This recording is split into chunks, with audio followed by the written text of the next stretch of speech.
গল্পে মনের কথায় তোমাকে স্বাগত। আজকের নিবেদন একটা ছোট বাংলা গল্প।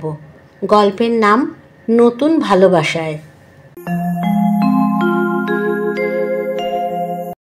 চামচ দিয়ে মুখে বিরিয়ানি তুলতে গিয়ে মায়ের দিকে তাকিয়ে রইল তিতির। মাকে এত গম্ভীর দেখাচ্ছে কেন? মা কি কিছু বুঝতে পারল নাকি? মা আজ তিতিরের প্রিয় খাবার বিরিয়ানিই বা রাঁধল কেন?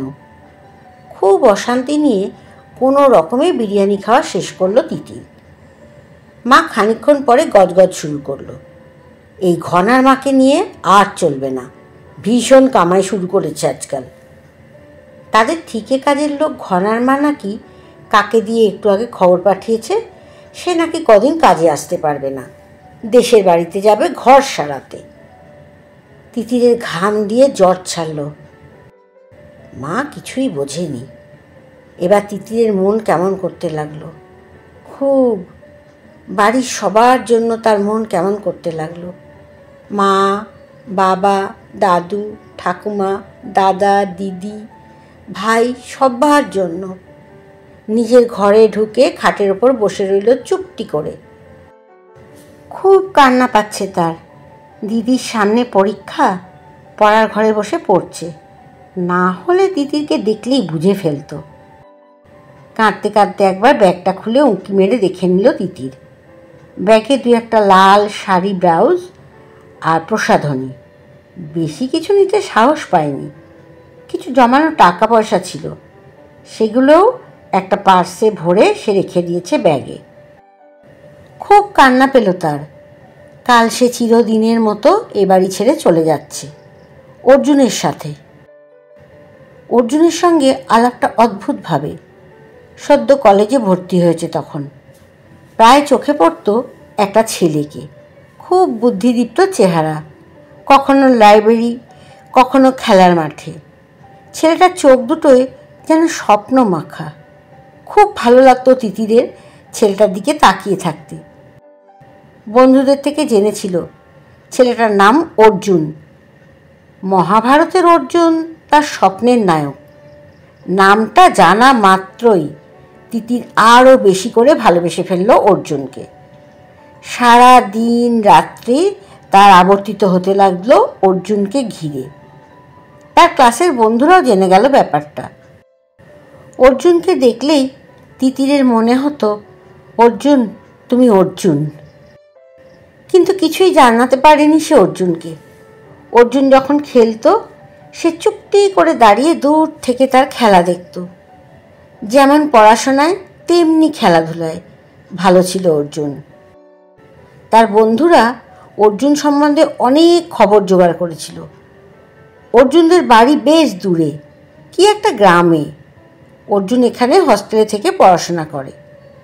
সেটা শুনে তিতির স্বপ্ন দেখতে শুরু করেছিল যে সে যেন দূরে শাড়ি পরা এক গাঁয়ের বধূ, মাথায় ঘোমটা দিয়ে গ্রামের পথে হেঁটে চলেছে, সঙ্গে অর্জুন। সে জন্ম থেকেই দর্জিপাড়ায় বড় হয়েছে। গ্রামের ছবি সে বইতে আর সিনেমায় দেখেছে। প্রায় স্বপ্ন দেখত সে, নিজেকে গ্রামের বউ বলে ভাবত। খুব ভালো লাগতো তার। তখন পড়ায় মন নেই, চোখে ঘুম নেই, পাগল পাগল অবস্থা তার। কলেজের পরীক্ষার রেজাল্টও খুব খারাপ হলো। তিতিরের বাড়িতে খুব বকাবকি শুরু করলো সবাই। তাকে বাদল স্যারের কোচিংয়ের ক্লাসে পাঠানো হলো। তাতেও তার লেখাপড়ায় তেমন কিছু উন্নতি হলো না। শয়নে স্বপনে অর্জুন, বন্ধু মারফত অর্জুনের কানেও কিছু গিয়ে থাকবে, সে কিন্তু নির্বিকার। কিন্তু তিতিরের তখন মনের এমন অবস্থা, যে করেই হোক অর্জুনকে পেতেই হবে। একদিন তিতির কলেজ থেকে বাড়ি ফিরেছে বন্ধুদের সাথে, আর অর্জুন কলেজে আসেনি। মনটা ভালো লাগছে না তিতিরের। হঠাৎ দেখে রাস্তার ধারে একটা ওষুধের দোকান থেকে অর্জুন বেরিয়ে এলো, মাথায় ব্যান্ডেজ। তাদের দেখে থমকে দাঁড়িয়ে পড়ল অর্জুন। অর্জুনের সঙ্গে আরও দুটো ছেলে ছিল। তাদের কি ইশারা করে সিধে চলে এলো তিতিরদের সামনে। তিতিরের বন্ধু সুপ্রিয়া জিজ্ঞেস করল, এ কি, আপনার মাথায় কি হলো? অর্জুন বলল, ও কিছু না, খেলতে গিয়ে মাথায় একটু চোট লেগেছে আজ। একটু অন্যমনস্ক ছিলাম, পাখিটাকে আজ দেখিনি যে। কথাটা অসমাপ্ত রেখেছিল অর্জুন। তারপর তিতিরের দিকে তাকিয়ে বলেছিল, এবার সব ঠিক হয়ে যাবে। কি তাই তো? অর্জুনের কথা শুনে তিতির মূর্ছা যাবে কিনা ভাবল, কিন্তু বাস্তবে মূর্ছা যাওয়াটা খুব একটা সোজা ব্যাপার নয় বলে মাথা নিচু করে দাঁড়িয়ে রইল। এমন সময় আকাশ ভেঙে বৃষ্টি। ওরা দৌড়ে সামনে রেস্টুরেন্টে ঢুকে পড়ল। অর্জুনের মাথার ব্যান্ডেজটা খানিকটা ভিজে গিয়েছে, মোটেই ভালো কথা নয়। নতুন করে ব্যান্ডেজ করাতে হবে। আপাতত বৃষ্টি না থামলে কিছুই করা যাবে না। ওরা সবাই লস্যি নিয়ে জমিয়ে গল্প শুরু করে দিল, আর তিতির সে মুগ্ধ হয়ে অর্জুনের কথা শুনে যাচ্ছে। এত সুন্দর কথা বলতে পারে অর্জুন, আশ্চর্য। যখন বাড়ি ফিরল তখনও যেন অর্জুনের কথাগুলো অনুরণিত হয়ে চলেছে তার মনে। সেও কত কথা বলে চলেছে অর্জুনের সঙ্গে। তখনও বৃষ্টি হয়ে যাচ্ছে। সেই হলো শুরু। তারপর প্রায় রোজই তাদের দেখা হতে লাগলো। অর্জুনের ভালোবাসায় তিতিরের নবজন্ম হলো। ইতিমধ্যে অর্জুন খুব ভালো নম্বর পেয়ে পাশ করে গেল। তিতিরের সেই একই অবস্থা, রেজাল্ট আরও খারাপ হলো তার। খালি মাথায় তার বিয়ের চিন্তা। কবে যে অর্জুনের বউ হতে পারবে কে জানে। ছোটবেলা থেকেই তার বিয়ে করার খুব শখ ছিল। এ নিয়ে অনেক মজার গল্প আছে। একবার তো তিতির মায়ের শাড়ি পরে মাথায় ঘোমটা দিয়ে কপালে সিঁদুর টিপ পরে নিজেকে আয়নায় দেখছিল। তার দিদি দেখতে পেয়ে সবাইকে চুপি চুপি ডেকে এনে দেখায়। তারপর তিতিরের যা অবস্থা হয়েছিল বাড়িতে তার বলার নয়। তিতির এটা ভালো করেই বুঝতে পেরেছিল যে তাদের এই ভালোবাসা বাড়ি থেকে কোনো মতেই মেনে নেবে না। অর্জুন তাকে নিজেদের বাড়ির সব কথাই খুলে বলেছে। খুবই সাধারণ অবস্থা তাদের। অর্জুনের বাবা গ্রামের স্কুলের অঙ্কের মাস্টারমশাই। তাদের একটা মুদির দোকানও আছে, সেটা অর্জুনের কাকা দেখাশোনা করেন। বাড়িতে অর্জুনের নিজের আরেক ভাই ও বোন আছে, আর কাকার এক ছেলে। তাছাড়া অর্জুনের ঠাকুমা আছেন। অর্জুন ঠাকুমা অন্ত প্রাণ। অর্জুন নাম ঠাকুমারই রাখা। অর্জুনের বাবা নাকি একটু রাগী প্রকৃতির, মা খুব শান্ত, খুব গুণী। কি সুন্দর আসন বানান, বড়ি, আমসত্ত্ব, আচারে গ্রামে তিনিই সেরা। তার মতো আলপনা দিতে কেউ পারে না। তিতির মুগ্ধ হয়ে অর্জুনের বাড়ির কথা শুনত। অর্জুনের কাকা কাকিমা নিরীহ ভালো মানুষ। তিতির অর্জুনের বাড়ির সবাইকে এইভাবে মনে মনে চিনে নিয়েছিল। খুব ইচ্ছা করত তার ওখানে গিয়ে থাকতে। অর্জুনের আরও পড়াশোনা করার ইচ্ছা, কিন্তু তিতির বিয়ে করতে চায়। তিতিরের ইচ্ছার কাছে হার মেনে গেল অর্জুন। তাদের গ্রামের এক স্কুলে চাকরিও নিয়ে নিল সে। দুদিন আগে তারা রেজিস্ট্রি ম্যারেজ করে নিয়েছে কয়েকজন বন্ধুর উপস্থিতিতে। তারপর তারা সবাই মিলে হোটেলে খাওয়া দাওয়া করে যে যার নিজের বাড়ি। কাল সকালে তিতির চিরকালের জন্য এ বাড়ি ছেড়ে চলে যাবে। সকালে কোচিং ক্লাসে যাবে বলে বেরোবে। বড় পার্কের সামনে অর্জুন অপেক্ষা করবে তার জন্য। ভাবতে ভাবতে কখন ঘুমিয়ে পড়েছিল সে। দাদুর কাশির আওয়াজে ঘুম ভাঙল তিতিরের। ভোর হয়ে গেছে বোধহয়। আকাশটা বেশ পরিষ্কার লাগছে। আর একটু পরেই বড্ড কাশছে দাদু। দাদুর ঘরে ঢুকে জলের গ্লাসটা এগিয়ে দিতে দাদু তিতিরের দিকে তাকিয়ে রইলেন কিছুক্ষণ। তিতিরের বুক ধড়ফড় করতে লাগলো। দাদু কিছু বুঝতে পারলেন নাকি? তাড়াতাড়ি নিজের ঘরে ফিরে নিজেকে গুছিয়ে নিতে লাগলো তিতির। আর কিচ্ছু ভাবার সময় নেই। স্নানটা করে নিল সে। সারাদিন আর স্নান করার সুযোগ হবে কিনা কে জানে। অর্জুনের বাড়ি তো অনেক দূর, অনেক দূর, অনেক দূর। ডাকছে তাকে কোন সুদূর। সেই সুদূরের ডাক উপেক্ষা করার সাধ্য তার নেই। এদিক ওদিক তাকিয়ে কাঁধে ব্যাগটা নিয়ে রাস্তায় পা রাখল তিতির। তারপর একবারও বাড়ির দিকে পিছন ফিরে না তাকিয়ে এগিয়ে গেল সে বড় পার্কের দিকে। বড় পার্কের সামনে এসে তিতির দেখল তখনও অর্জুন এসে পৌঁছায়নি।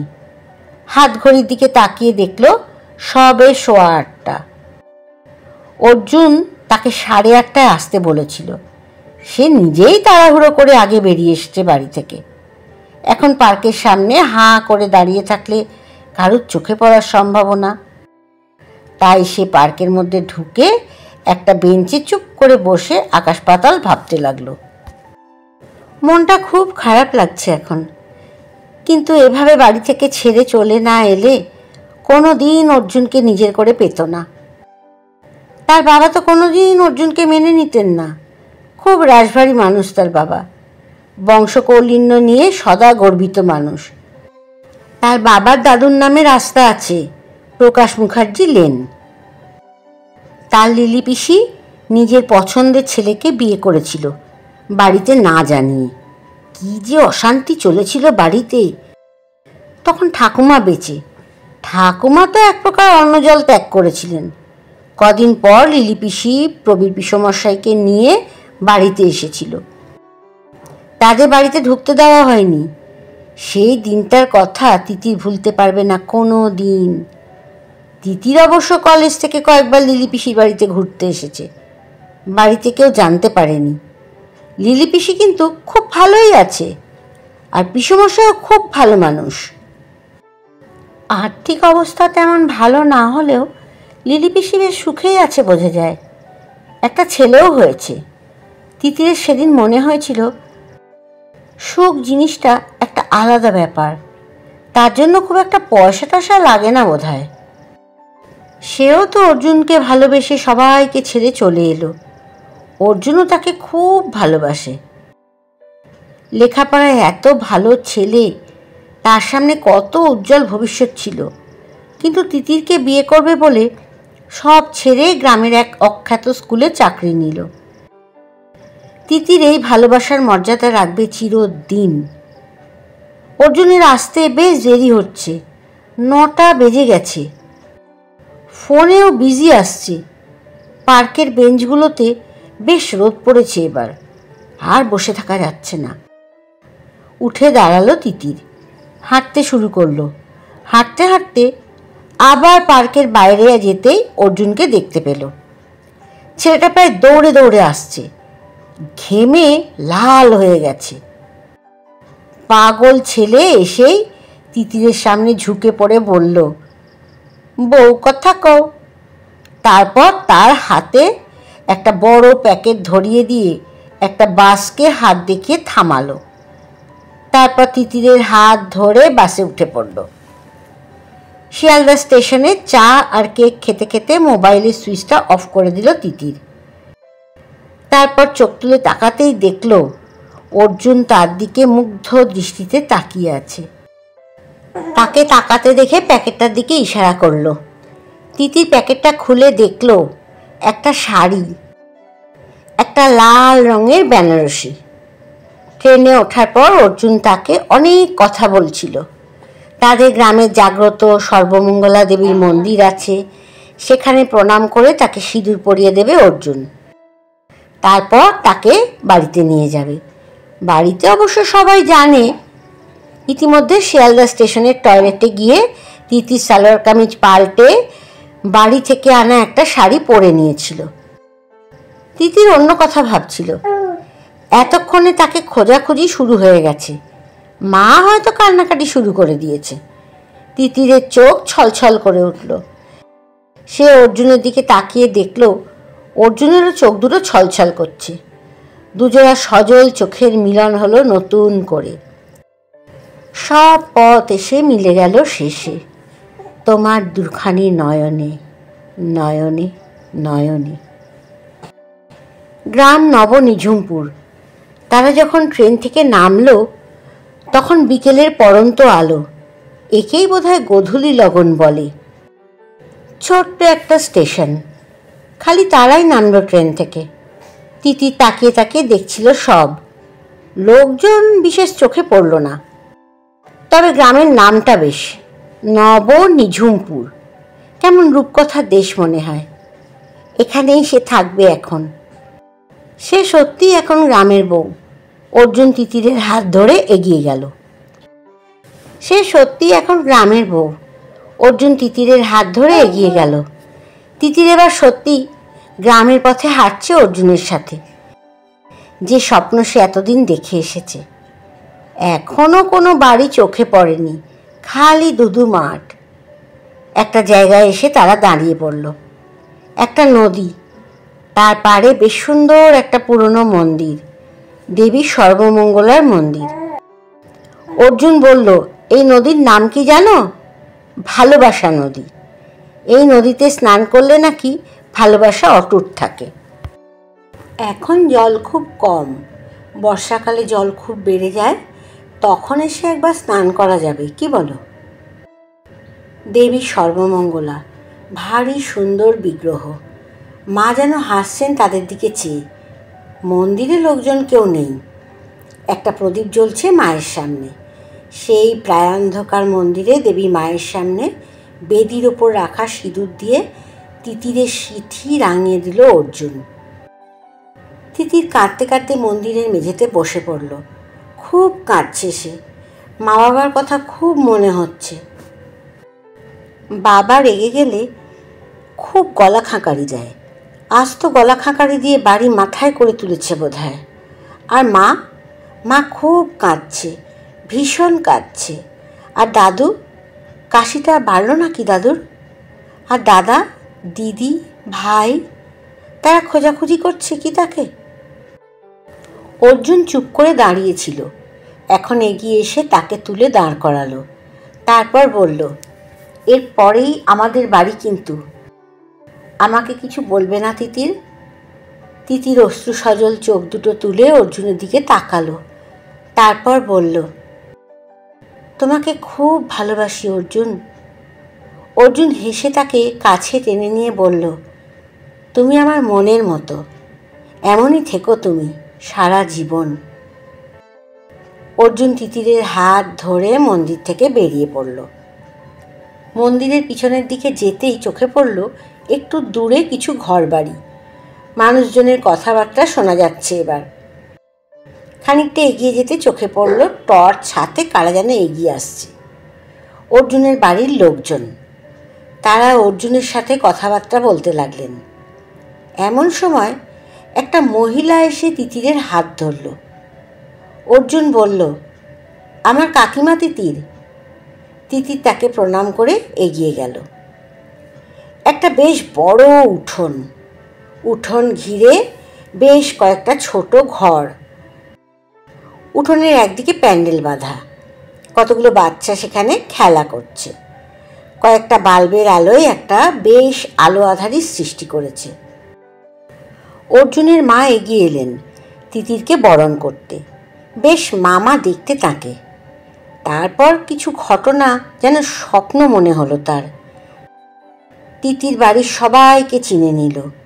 অর্জুনের বাবা খুব ব্যক্তিত্ব সম্পন্ন, ঠাকুমা খুব মজার মানুষ, কাকা নিরীহ প্রকৃতির, কাকিমা খুব আপন করা মানুষ, অর্জুনের বোন রত্নাবলী ভারী মিষ্টি মেয়ে।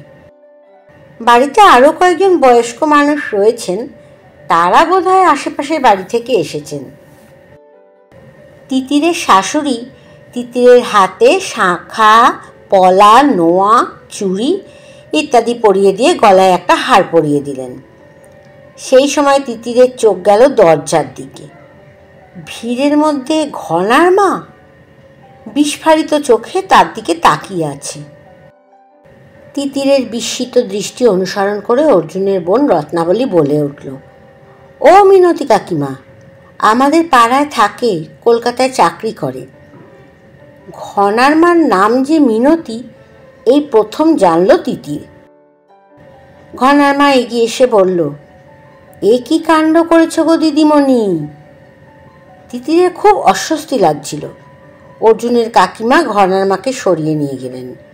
সবাই মুখ চাওয়াচাই করতে লাগলো। সবার আশীর্বাদ করা হয়ে যাওয়ার পর খাওয়া দাওয়ার পালা। কি সুন্দর ডাল ভাত, মাছ ভাজা, মাছের ঝোল দিয়ে কলা পাতায় করে সবাই মিলে খাওয়া হলো। মাছ নাকি অর্জুনদের পুকুরের। অর্জুনদের পুকুর আছে সে জানতই না। অর্জুন কোনো দিন বলেনি তাকে। দুষ্টু ছেলে একটা। সেদিন রাতটা ভারী সুন্দর কাটল। নিয়ম মতো সেদিন তাদের বাসর রাত। একটা বিরাট ঘরে সারা মেঝে জুড়ে একটা ঢালাও বিছানা করা হয়েছে। সেই বিছানায় তিতির, অর্জুন, অর্জুনের ঠাকুমা, আরও কয়েকটি বৃদ্ধা, অর্জুনের ভাই বোনেরা, কয়েকটি অল্পবয়সী মেয়ে, কয়েকটা অল্পবয়সী বউ, সবাই নাকি আজ বাসর জাগবে, গান বাজনা হবে। তিতির আগে কোনো দিন বাসর নামে ব্যাপারটা দেখেনি, শুনেই এসেছে। খুব মজা হয় এটা সে জানতো, তাই সে মজাটা দেখার জন্য গুছিয়ে বসল। অর্জুন কোলের ওপর বালিশটা টেনে নিয়ে বলল, উদ্বোধন সঙ্গীত চারু ঠাকুমা। চারু ঠাকুমা নামক বৃদ্ধাটি এগিয়ে এসে মাঝখানে বসলেন আর শুরু করলেন গান। হরে কৃষ্ণ নাম দিলেন প্রিয় বলরাম। তারপর অর্জুনের ঠাকুমা গান ধরলেন। বাসরের দ্বীপ আর আকাশের তারাগুলি নিবিড় নিশীথে যবে জ্বলবে। কি যে অপূর্ব গলা অর্জুনের ঠাকুমার! তিতির শুনে মুগ্ধ হয়ে গেল। এমনটা সে কখনো দেখেনি, শোনেও নি। তার যে মুগ্ধ হবার আরও কিছু বাকি ছিল। এরপর পাড়ার একটি বউ মধুমালতী ডাকে আয় গানটি শোনানোর পর অর্জুন শুরু করলো তার উদ্দাক্ত গলায় গান। ভালোবেসে সখী নিভৃতে যতনে আমার নামটি লিখো তোমার মনের মন্দিরে। তিতির আবিষ্ট হয়ে গেল ভালোবাসায়। অর্জুন এত ভালো গান গায়! তার আর কোনো দিকে মন ছিল না। সে মুগ্ধ হয়ে শুনছে। আমার স্মরণ শুভ সিন্দুরে একটি বিন্দু এঁকো তোমার ললাট চন্দনে। জানলার বাইরে শ্বশুরমশাইয়ের গম্ভীর গলার স্বর কানে এলো তিতিরের। তখন রত্নাবলী নাচছে, আয় তবে সহচরী। আরেকটা আওয়াজ মনে হলো যেন ঘনার মার। কখন যে ঘুমিয়ে পড়েছে তিতির জানে না। যখন ঘুম ভাঙল বেশ সকাল হয়ে গেছে। কালকে সারা দিনের ক্লান্তিতে অঘরে ঘুমিয়েছে সে এতক্ষণ। আশেপাশে তাকিয়ে সে অর্জুনকে দেখতে পেল না। কোথায় গেছে কে জানে। অর্জুনের কাকিমা ঢুকে বললেন, চলো তিতির, তোমাকে সব দেখিয়ে দিই। একেবারে স্নান করে নাও তুমি। এমন সময় অর্জুন ঘরে ঢুকতেই কাকিমা বললেন, তুই অন্য ঘরে যা, আজ বউয়ের মুখ দেখতে নেই যে। অর্জুন বলল, সে চলবে না কাকিমা, আজ আমি বউয়ের মুখ দেখবই দেখব। কাকিমা অর্জুনকে একটা মৃদু ধাক্কা দিয়ে তিতিরকে নিয়ে বাইরে এলেন। দিনের আলোয় বাইরেটা দেখে তিতিরের চোখ জুড়িয়ে গেল। একটা বড় উঠোনকে ঘিরে ঘরগুলো, একটু ছড়ানো মতো। একদিকে বাগান, কত ফুল ফুটে আছে। উঠোনের একদিকে বড় একটা পেয়ারা গাছ, কত পেয়ারা হয়ে আছে তাতে। একদিকে একটা একটু ছোট ঘর, সেটা রান্নাঘর বলে মনে হয়। তার দাওয়ায় তিনটে বউ বসে সবজি কাটছে। উঠোনের একদিকে আবার দুটো হাঁস ঘুরে বেড়াচ্ছে। কি যে ভালো লাগছে তিতিরের! মনটা অদ্ভুত রকমের এক ভালো লাগায় ভরে গেল তার। একটা ফাঁকা মতন জায়গায় একটা টিউবওয়েল আর একটা ঘর, ওটাই বাথরুম। কি পরিষ্কার পরিচ্ছন্ন। আশেপাশে আবার কিছু ফুলের গাছে সাদা গোলাপি রঙের ফুল ফুটেছে, বোধহয় দোপাটি ফুল। ভারী সুন্দর লাগছে। তিতির অবাক হয়ে সব দেখছিল। রত্নাবলী হাতে শাড়ি, ব্লাউজ ইত্যাদি নিয়ে এসে তিতিরের হাতে ধরিয়ে দিয়ে বলল, স্নান করে এগুলো পরে নেবে কেমন? দাঁড়াও, আমি তোমাকে টিউবওয়েলটা পাম্প করে দিই। বাবা ঠাকুর ঘরে রয়েছেন, তোমার সঙ্গে দু একটা কথা বলতে চান। তিতি স্নান সেরে রত্নাবলীর আনা হলুদ রঙের তাঁতের শাড়িটা পরল। তারপর ভিজে জামা কাপড় উঠোনের তারে মেলতে গিয়ে দেখল উঠোনে দুটো বিড়াল ছানা কি সুন্দর খেলা করছে। রত্নাবলী বলল, ওদের নাম নাকি ফুলি আর টুলি, ওদের পোষা বিড়াল, পুষ্পলতার ছানা। তিতিরের ইচ্ছে করছিল ওদের কোলে নিয়ে আদর করতে, কিন্তু অর্জুনের বাবা ঠাকুর ঘরে অপেক্ষা করছেন, তাকে কি যেন জিজ্ঞেস করবেন বলে। তিতিরের বুকের ভিতরটা ভয়ে গুড়গুড় করে উঠল। ঘরে যেতেই শাশুড়ি মা হেসে এগিয়ে এলেন। একটা রেকাবিতে মুড়ি, সন্দেশ আর কলা দিয়ে বললেন, বৌমা, সিঁদুর পরে নাও, ওই যে আয়নার সামনে রাখা আছে, তারপর জলখাবারটা খেয়ে নাও। তিতির যখন আয়নায় মুখ দেখে সিঁদুর পরছিল, তখন অর্জুন ঘরে ঢুকে ওকে সিঁদুর পরতে দেখে এক দৃষ্টে তাকিয়ে রইল। তারপর বলল, বাবা তিতিরকে ডেকেছেন। শাশুড়ি মা বললেন, তুই বাবাকে বল ও জলখাবার খেয়ে এক্ষুনি যাচ্ছে। তিতির রত্নাবলীর সাথে ঠাকুর ঘরের দিকে যেতে যেতে দেখল রান্নাঘরে দুটো বউ বসে বিরাট বটিতে মাছ কুটছে, আর তাদের সামনে বসে ফুলি আর টুলিকে নিয়ে তাদের মা পুষ্পলতা মাছ কাটার ব্যাপারটা পর্যবেক্ষণ করছে। ঠাকুরঘরটা একটু দূরেই, উঠোনে নেমে 3টে ঘর ছেড়ে। তিতির মনে মনে হিসেব করে নিল, ঠাকুর ঘরের সামনে যেতেই ধূপ ধুনোর গন্ধ আর ফুলের গন্ধ। একটা গন্ধরাজ ফুলের গাছে কত ফুল ফুটে আছে। তিতির হাঁ করে সব দেখছিল। ঠাকুরঘরটা বেশ বড়, ভিতরে অনেকটা জায়গা। রত্নাবলী বলছিল, পালা পার্বণে তাদের বাড়ি ভগবানের নাম গান হয়, গ্রামের সবাই আসে তাদের বাড়িতে। ঠাকুর ঘরে শ্বশুরমশাইয়ের সাথে আরও 2জন ভদ্রলোক ছিলেন। তিতির বিগ্রহ দেখছিল, রাধা গোবিন্দ, মা দুর্গা, মহাদেব, কত রকম বিগ্রহ। শ্বশুরমশাই বললেন, প্রণাম করো বৌমা, এনারা আমাদের গৃহের অধিষ্ঠাত্রী দেবদেবী, আমাদের রক্ষা করেন। তিতির প্রণাম করে দেখল অন্য 2জন ভদ্রলোক ঘর থেকে চলে গেছেন। সামনে রাখা আসন দেখিয়ে শ্বশুরমশাই বললেন, বসো, আমি তোমাকে বিব্রত করতে চাই না বৌমা, কিন্তু কটা কথা আমার জানা দরকার, খুব দরকার। প্রথমে জিজ্ঞেস করি, বিয়ের ব্যাপারে তোমার নিজের পূর্ণ সম্মতি ছিল তো? তিতির মাথা নেড়ে হ্যাঁ বলে তাকিয়ে রইল। দ্বিতীয় প্রশ্ন, তুমি কলকাতা ছেড়ে আমাদের এই গ্রামে থাকতে পারবে তো? তিতিরের চোখে জল আসছিল। মাথা নেড়ে কোনো রকমে হ্যাঁ বলে ঝরঝর করে কেঁদে ফেলল তিতির। তিতির যদি তাকাতো দেখতে পেত একটা বড় মায়াময় দৃষ্টি তাকে ঘিরে আছে। একটু পরে তিতিরের সামনে একটা খাতা আর পেন দিয়ে বললেন, তোমার বাবার নাম আর ঠিকানাটা লিখে দাও বৌমা। তিতির নাম ঠিকানা লিখে দিতে তিনি এক দৃষ্টে তাকিয়ে রইলেন খাতাটার দিকে। তারপর সম্বিত ফিরতে তিনি বললেন, ওরে রত্নাবলী, বৌমাকে ঘরে নিয়ে যা, আর তোর শঙ্কর কাকুকে পাঠিয়ে দে একবার, বলবি খুব দরকার আছে। তিতির ঘরে যেতে যেতে দেখল উঠোনে প্যান্ডেল বাঁধার কাজ চলছে। ঘনার বাবাও আছে তার মধ্যে, আর ঘনা এক হাতে পেন্টু ধরে পেয়ারা খেতে খেতে তাকিয়ে দেখছে। দুপুরবেলায় আবার কলাপাতা করে খাওয়া। তিতিরে খুব ভালো লেগেছে খেতে। বাড়িতে মা ধমকে ধমকে খাওয়াতো তাকে, খাবার পাতে ফেলে ছড়িয়ে উঠে পড়তো অর্ধেক দিন। আর এখানে কি মজা করে খাওয়া হচ্ছে।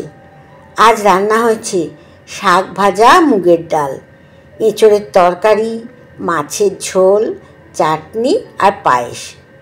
বড় তৃপ্তি করে খেয়ে ঘরে গেল।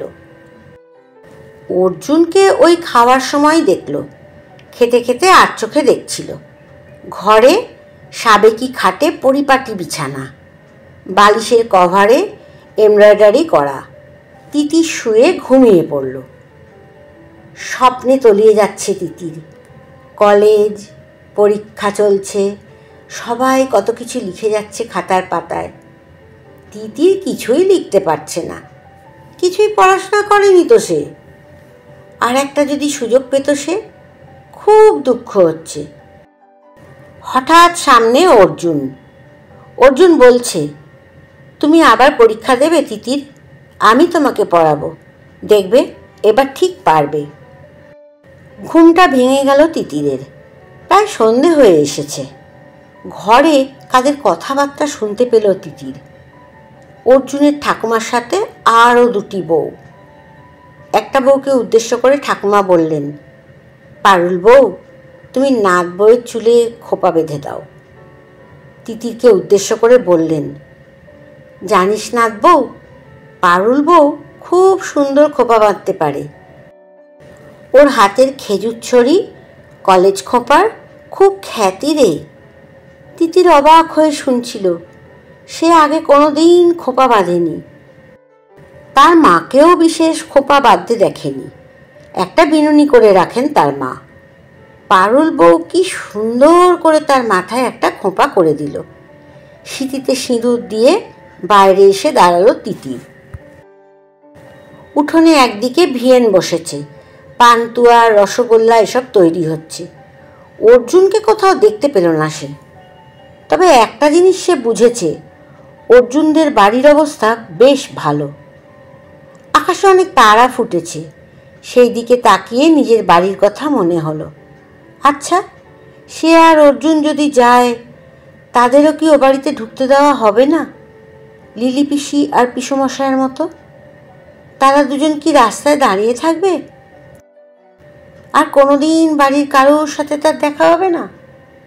খুব কান্না পাচ্ছে এবার। তিতির দেখল পুষ্পলতাকে কোলে নিয়ে রত্নাবলী তার সামনে এসে দাঁড়ালো। বলল, বৌদি, তোমার শাড়ি ব্লাউজ নিয়ে আসি, চোখ মুখ ধুয়ে নাও। টিউবওয়েল পাম্প করতে করতে রত্নাবলী বলল, মন খারাপ করো না বৌদি, দাদা তোমাকে মন খারাপ করতে বারণ করেছে। কাল তোমার বউ ভাত, সকালবেলায় মামারা আর মাসিরা এসে যাবেন। পিসির আসতে দুপুর হয়ে যাবে, দূরে থাকেন তো। আজ তিতিরের বউ ভাত। পারুল বউ সকালে এসে সুন্দর করে খোঁপা বেঁধে সাজিয়ে দিয়েছে তাকে। এখন একটা ঘরে তার সামনে অর্জুন দাঁড়িয়ে। পায়জামা পাঞ্জাবি পরেছে আজ, খুব সুন্দর দেখাচ্ছে তাকে। অর্জুনের মাসি কাঁসার থালায় ভাত আরও কী সব, আর সুন্দর একটা কমলা রঙের শাড়ি অর্জুনের হাতে দিয়ে বললেন, এটা তিতিরকে দিয়ে বল, আজ থেকে তোমার ভাত কাপড়ের ভার নিলাম।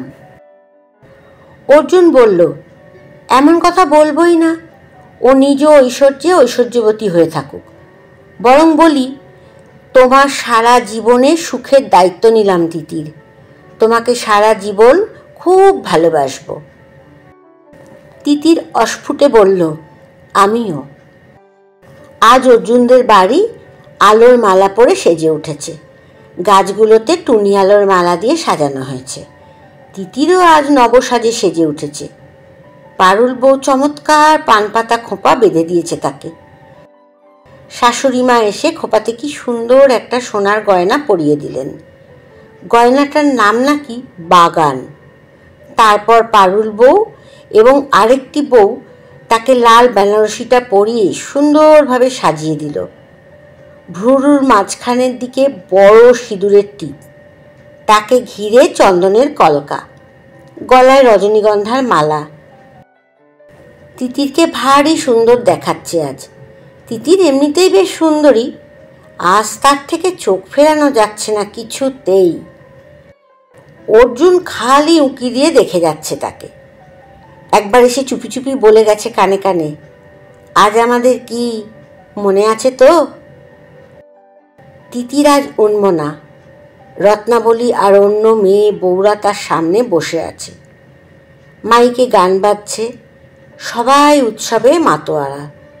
তিতিরের চোখ ছলছল করছে। আজ যদি... তিতিরের চিন্তাজাল কেটে গেল কোনো পরিচিত গলার আওয়াজে। কারা যেন কথা বলছে ঘরের বাইরে। শ্বশুরমশাই বেশ জোরেই কথা বলছেন। আরে, আমি আগেই সন্দেহ করেছিলাম, তারপর তোর নাম দেখে নিশ্চিন্ত হলাম। বৌমার বাবা আমার বন্ধু অরবিন্দ ছাড়া আর কেউ নয়। তাই শরৎকে তোর কাছে পাঠালাম চিঠি দিয়ে। সেই কলেজ ছাড়ার পর এই দেখা, আর দেখা হবেই বা কী করে। কলেজ ছেড়ে গ্রামের বাড়িতে চলে এলাম। সেই থেকেই। আসুন আসুন, এ কাদের দেখছে তিতির?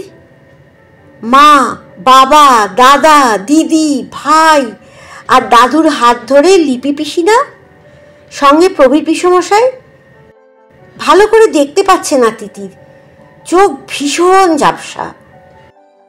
মা এগিয়ে আসছে তার দিকে, বাবারও চোখে জল।